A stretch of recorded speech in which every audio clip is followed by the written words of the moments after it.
प्यारे दोस्तों, थंबनेल आपने देख लिया होगा। प्यारे साथियों, 21 साल की उम्र में एक लड़की ने आईएएस का एग्जाम क्रैक किया और आईएएस का एग्जाम क्रैक करने के बाद भी वो आईएएस नहीं बनी। आप जानते हैं ऐसा क्यों हुआ?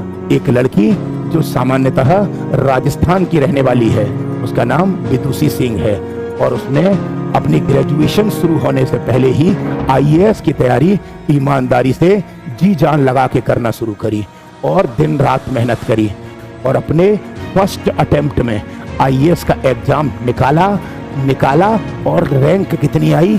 13 रैंक आई। अब आप जानते हैं, चाहे जनरल का कैंडिडेट हो, चाहे ओबीसी, चाहे एससी या एसटी, 13 रैंक में प्रॉपर आईएएस मिल जाना चाहिए। लेकिन ये लड़की आईएएस नहीं बनी।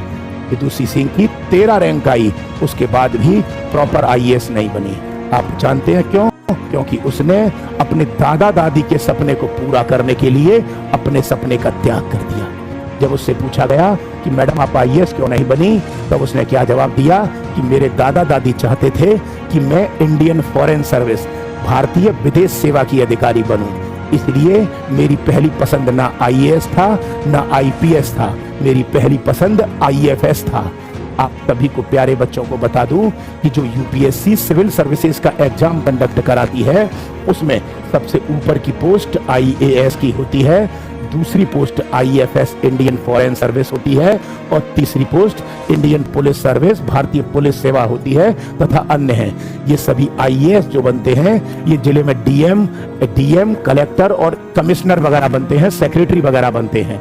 और जो आईपीएस होते हैं, जिले के SP, SSP, DIG, IG, DGP तक बनते हैं। और जो आईएफएस अधिकारी होते हैं, ये आईएफएस अधिकारी विदेशों में राजदूत बनते हैं, जैसे अमेरिका में, सोमालिया में, कनाडा में, जर्मनी में, सिंगापुर में, ब्रिटेन में, जापान में, जो किसी भी देश में ये राजदूत बनते हैं।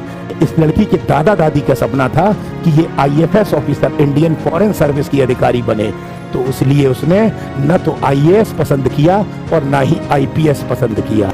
मेरे प्यारे साथियों, आप भी जी जान लगाकर मेहनत करें, क्योंकि यूपीएससी का सिविल सर्विसेज के एग्जाम के माध्यम से अगर आप आईएएस में सिलेक्ट होते हो तो कलेक्टर, डीएम, कमिश्नर और बड़े बड़े राज्य सरकारों, बड़े बड़े विभागों में, चाहे वो राज्य सरकार का हो चाहे भारत सरकार का हो, वहां सेक्रेटरी तक बनने का मौका मिलता है। और अगर आप आईपीएस बनेंगे तो आपको जिले में एसपी, डीआईजी, आईजी, डीजीपी और CBI, BSF, ITBP, NSG, SPG और बड़े बड़े सेंट्रल पुलिस एजेंसी में आप सीनियर अधिकारी बन सकते हैं।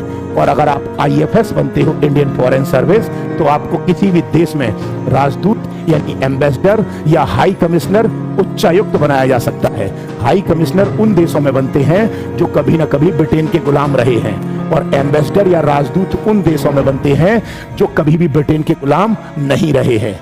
तो मेरे प्यारे साथियों, ध्यान रखिएगा, चाहे आईएएस हो, चाहे आईपीएस हो, चाहे आईएफएस हो, कोई भी लक्ष्य बड़ा नहीं होता, बस आपके अंदर जुनून होना चाहिए।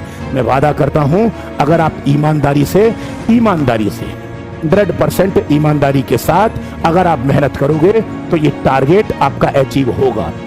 अब अगर